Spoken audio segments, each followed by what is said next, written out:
Oi gente, tudo bem com vocês? O meu nome é Clara, sejam bem-vindos a mais um vídeo do meu canal. Eu vim trazer as minhas leituras do mês. Eu não poderia deixar de trazer lá, apesar de sim ser singular, porque eu só li um livro esse mês. Silêncio no Recinto. Como eu prometi pra vocês, eu ia trazer, mesmo que eu só lisse um livro. Daí, ainda bem que eu consegui terminar um livro, porque senão não teria vídeo de leitura do mês. Mas como eu li um livro, então isso já conta como leitura. Então esse é meu vídeo de leitura de março. Brincadeiras à parte, gente. Não tem nenhuma brincadeira aqui, claro, não. Eu só tá falando a realidade. Vamos lá. O que aconteceu esse mês? Esse mês passado, né? Março, no caso. Bom, vocês sabem, né? Quem faz faculdade, fim de semestre, tinha muitos trabalhos pra entregar, muitas coisas pra ler que não eram livros, meus livros que eu falo aqui, mas sim livros da faculdade. Tinha muita coisa pra fazer, mas parece que todos os professores desse semestre combinaram, assim, sentaram e combinaram de pedir tudo para as 2 últimas semanas do mês. Então o que aconteceu? Nas primeiras semanas de março, assim,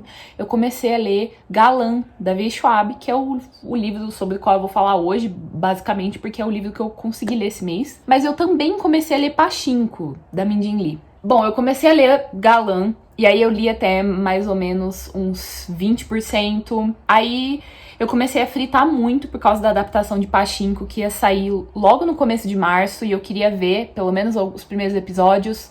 Então eu falei, não, vou ler pelo menos o começo de Pachinko pra eu conseguir assistir os primeiros episódios. Aí eu li até, tipo, uns 30% de Pachinko também, mais ou menos umas 100 e poucas páginas, e parei e voltei pra Galã, que foi o livro que eu consegui terminar esse mês. Provavelmente vocês já ouviram falar aí nas redes sociais, no Bookgram, mesmo aqui no Booktube, sobre Pachinko, porque é um livro que tem entrado numa hype aí muito grande nesses últimos meses, também por causa agora da adaptação que tá tendo um drama coreano pra Apple TV Plus. E parece que tá, assim, maravilhoso, com nomes fortíssimos da TV coreana. Enfim, tô muito ansiosa pra assistir, mas eu quero assistir depois de ler o livro, que é a minha atual leitura no momento. Esse é um romance de ficção histórica sul-coreano, e nesse romance a gente vai acompanhar 3 gerações de uma família. Eu gosto de pensar que a gente acompanha as 3 fases da vida da personagem principal, que é a Sunja, a infância, a adolescência, que não existe muito, porque essa linha entre adulto e adolescente, nessa época, acho que não existia tanto quanto existe hoje. Então essa fase dela da vida adulta e depois a velhice. E a gente vai acompanhar como que ela vai de um vilarejo muito pobre aí na Coreia do Sul pra construir uma família e uma vida estável no Japão. E bem nos anos de ocupação japonesa na Coreia do Sul. Pra quem não sabe, o Japão colonizou a Coreia do Sul por muitos anos. E a gente vai acompanhar todo esse período histórico por meio da história dessa família. Então, assim, é um livro que eu tô maluca pra conseguir terminar de ler. Como eu falei pra vocês, eu li uns 24% dele, ele tem uma escrita muito fluida, muito leve. Não é porque é um livro da ficção histórica que ele vai ser um livro difícil de ler. Talvez isso seja uma coisa que a gente pense, mas não é verdade, porque esse livro, ele é muito fácil de ser lido. É claro que ele tem alguns conteúdos sensíveis sim, então chequem, enfim, todos os avisos de conteúdos sensíveis. Por exemplo, assédio sexual, xenofobia, violência, etc. Então, assim, vão tranquilos, porque esse aqui é garantido. E eu tenho certeza que assim que eu terminar ele vai ser um dos favoritos, porque ele, sinceramente, ele é muito bom. Agora vamos falar dele. Quem me acompanha sabe que eu adoro V. Schwab, ela é uma das minhas autoras favoritas. Ela, no caso, tem sido a minha autora favorita nesses últimos 2 anos. Ela lançou aí, publicou esse mais novo livro dela, que é um livro único de fantasia, mas assim, é diferente de todos os outros livros dela. Assim como todos os outros livros dela, gente. Ela tem, obviamente, a marca de assinatura dela, traço dela, aquela coisa que você lê e você fala, ó, isso aqui é V. Schwab. Só que os livros são, assim, eles podem agradar pessoas muito diferentes. Você pode gostar de um livro dela e odiar outro. Assim, eu não diria odiar, só se você for maluco, mas talvez não gostar tanto quanto você gosta de outro. Ela simplesmente é uma escritora muito versátil e mesmo assim tudo que ela escreve é bom, na minha humilde opinião. Eu adorei Galã. Primeiramente, antes da gente falar mais do livro propriamente, ele é um livro aí que tem um começo, um meio, fim, é muito fechadinho, mas ao mesmo tempo o final, cara, O final é um ponto delicado e muito sensível. Vamos começar do começo? Eu acho que esse livro ele faz muito sentido como um livro único. Ele é muito completo, ele diz muitas coisas. Eu não sei até que ponto as informações desse livro são consideradas spoiler, porque eu sei que muitas pessoas gostam de não saber absolutamente nada sobre um livro antes de começar a ler ele, mas eu vou tentar dar aqui uma sinopse bem básica. Mas assim, eu peguei esse livro sem saber absolutamente nada dele. Eu tinha uma vaga noção, assim, de uma temática que poderia estar por trás do livro, mas eu não sabia coisas concretas sobre ele. A protagonista desse livro se chama Olivia e ela é uma garota que vive num orfanato. Não vou dar muitos detalhes em relação a essa personagem, só que é uma personagem incrível.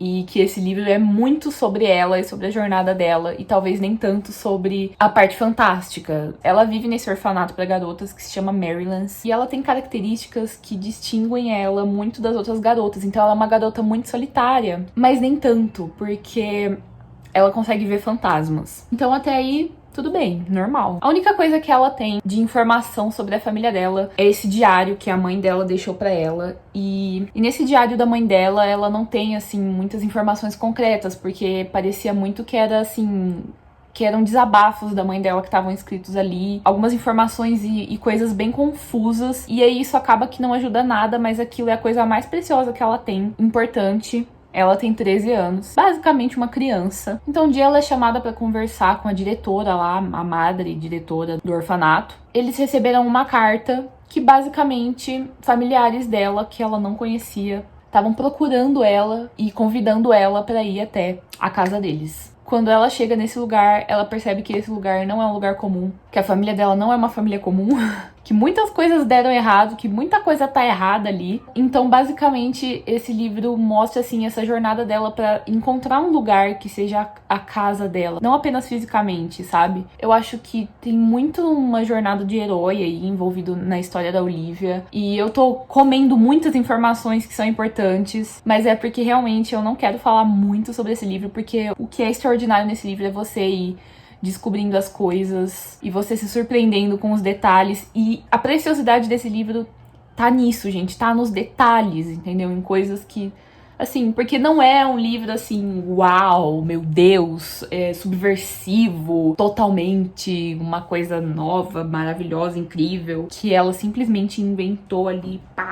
Não é nada disso esse livro. Esse livro é sobre outra coisa. E acho que é muito importante a gente ter noção disso quando a gente tá lendo. E é uma coisa que, assim, a gente consegue perceber, entendeu? Como eu sempre falo aqui, eu acho muito importante a gente pensar na proposta do livro e no que o autor quis dizer com aquele livro, qual foi o objetivo dele a escrever aquele livro. Pra que a gente não se decepcione, pra que a gente não tenha expectativas que não condizem com o que a gente vai estar recebendo daquele livro. Eu gostei que eu fui esperando, assim, que fosse bom, basicamente, e eu acho que foi muito bom. Não quero falar sobre o final, ainda tá muito recente, só que essa mulher, ela sabe exatamente como brincar com as palavras pra fazer você sofrer muito. Ela vai lá e ela vai exatamente onde dói. E isso é um mérito totalmente dela. Galã é uma história sobre fantasmas, sobre família, sobre solidão, sobre aceitação e principalmente sobre amadurecimento. Foi uma leitura 5 estrelas, foi a minha única leitura finalizada do mês, sim. Enfim, agora estou de férias, vou conseguir colocar algumas leituras em dia, mas Galã foi aí o meu companheiro do fim de semestre, e quando eu terminei esse livro, eu desabei completamente.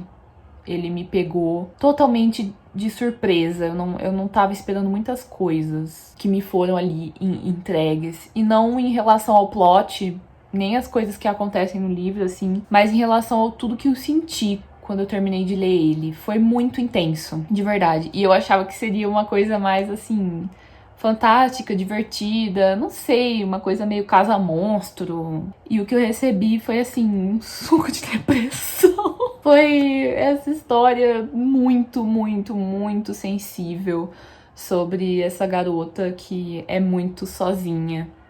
Nossa, quem sabe, sabe. Mas eu acho que é isso. Mas obrigada por vocês continuarem aqui. mesmo eu não estando postando os vídeos com frequência. Me siga nas redes sociais pra gente bater um papo, conversar. Se você ainda não é inscrito, por favor, se inscreva, mas eu imagino que você seja. Um grande beijo, gente, e até a próxima.